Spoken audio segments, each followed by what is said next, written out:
एक दिवसापूर्वीच उद्धव ठाकरे यांनी एकनाथ शिंदे यांच्या बालेकिल्ल्यामध्ये म्हणजेच कल्याण डोंबिवलीमधील एक मोठं नाव फोडलं आणि त्यांना आपल्या पक्षामध्ये घेतलं. डोंबिवलीमध्ये दीपेश म्हात्रे असं प्रवेश करणाऱ्यांचं नाव आहे.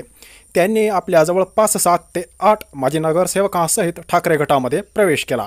मात्र त्यांनी हा प्रवेश नेमका का केला आणि ते नेमके आहेत तरी कोण? डोंबिवलीमध्ये राहणारे दीपेश म्हात्रे हे ठाकरे गटामध्ये आले. मात्र पूर्वी ते शिवसेनेमध्ये होते. मात्र एकनाथ शिंदे यांनी बंड केल्यानंतर ते एकनाथ शिंदे यांच्यासोबत गेले. मुख्य म्हणजे त्यांना खास करून लोकसभा निवडणुकीमध्ये ते जर का ठाकरे गटासोबत राहिले असते तर कदाचित एकनाथ शिंदे यांचे पुत्र असणारे श्रीकांत शिंदे यांच्या विरोधामध्ये कल्याण लोकसभा निवडणूक लढवण्याची देखील त्यांना संधी मिळाली असते. त्यामुळे 2 तरुणांमध्ये ही बिग फाईट झाली असती. मात्र ते उद्धव ठाकरे यांच्यासोबत नव्हते. एकनाथ शिंदे यांच्यासोबत गेल्यानंतर सुद्धा भारतीय जनता पक्षाचा बालेकिल्ला असणाऱ्या डोंबिवलीमध्ये त्यांची जोरदार त्या ठिकाणी गळचेपी होत होते.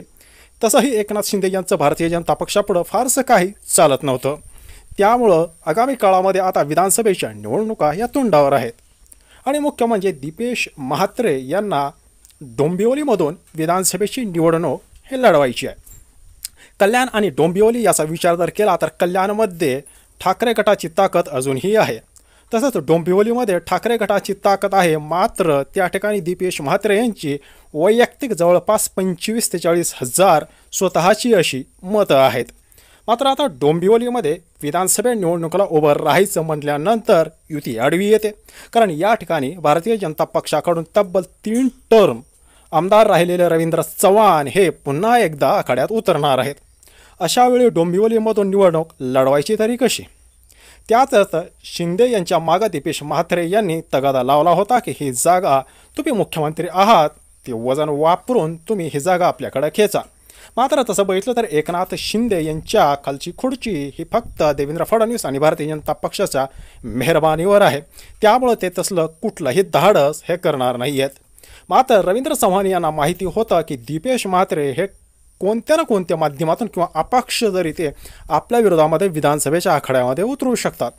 त्यामुळे दररोज त्यांच्यापुढं भारतीय जनता पक्ष आणि गृह विभागाच्या माध्यमातून त्यांच्यापुढं वेगवेगळ्या अडचणी निर्माण केल्या जाऊ लागल्या. त्यांच्यावर वेगवेगळ्या प्रकारचे गुन्हे नोंदवले जाऊ लागले. त्यामुळं चौफेर त्यांची घेराबंदी केली जाऊ लागली. कारण जरी ते उद्या ठाकरे गटामध्ये गेले नाहीत तरी अपक्ष म्हणून ते विधानसभेच्या आखाड्यामध्ये उतरले तरी त्यांना या केसेसचा सामना करावा लागू शकतो.